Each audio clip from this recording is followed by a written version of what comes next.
Isa, game mo. Yan, 1. Tapos ikot, no? So 1 nga yan. And then himod ng maayos. Ito yung pangalawa. Yan.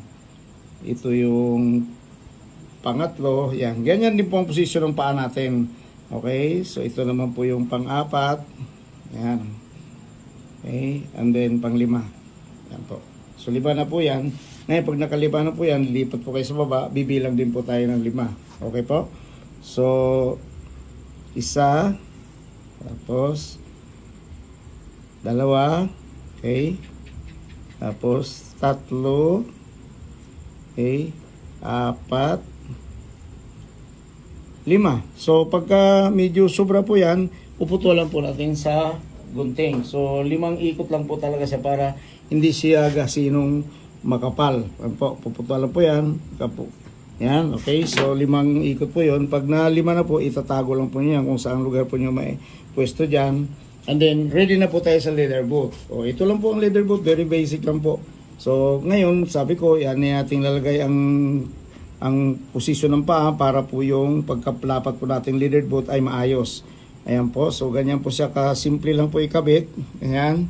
And then, siyempre po yung ginawang ikot po, ganyan lang po. Tapos, ito na po siya, iikutin lang po to. Okay po?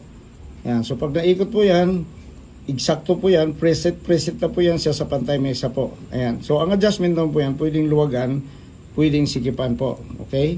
So ikot po ha, ulitin ko yan. Yan. Yan. Ngayon, pag naikot na po yan, handa na po kayo maglagay po ng ating mounting ng ating tari. Yan po. So diretso na po yan yung mount. Wala na pong pasikot-sikot po yan. So ito na po, no? Ito na po yung tari natin. Yan. Tingnan nyo mabuti po, no? Ilalagay ko. Yan. So i-attempt ko na ho siya paglagay. Okay? So direct na po siya. No? Pantay mesa agad siya, no? Napakasimple po siyang pagkakabit. Ito po, sabi natin sa pantay mesa, ito po, tatama po dito. So pag sinilip sa ibabaw, sakto po siya talaga. And then yung mga distance na lang ng paa, titingnan po ninyo. Yan, yan siya. So okay, nasa groove talaga ng talampakan yung singsing. Kung may singsing man, o kung walang singsing, mas maganda. So i-maintain lang po natin yung level nito papunta dito sa tahid. So kung naset na po ninyo at nasilip yung tumama na po dito, that means you are already on the right track po. Tuloy na po ninyo yan, itatali na po natin. So ito na po, tatalian na po natin. Dito sa banda rito, malapit sa tahid, pampatigas, and then sa baba ng konti, yan. Okay. Yan, so lipat dito sa bandang ibabaw ng tahid. Yan, ganyan lang po kasimple. No? Ang pressure po ng pagtatali, paras-parehas lang po ang bigay. Wala po masyado masikip, wala po masyado maluwag. Okay, so dito naman yung hanger. Yan po, lalagay po natin dito. Yan. Ngayon po, pagka nag-complete po sa kaliwang parte, ito na po sa may paunan. Yan po. So kung mapapansin po nyo, talagang ano po siya, yung parang lapat na po siya. So kung titingnan po nyo, ganito po ang posisyon ng ating tari. Ayan po. Ayan po siya. So ang problema na lang po nito natin ngayon is how to lock na lang po. Lalak na lang po natin yan. Okay, so pag nilock naman po, alam naman natin, yung ating laging nilidemonstrate, 2 ikot dito po. Ayan, tapos sasampe po dito ng kabilang hanger, iikot, wrap around sa ilalim, tapos ikot dito. Paulit-ulit lang po yan hanggang 10.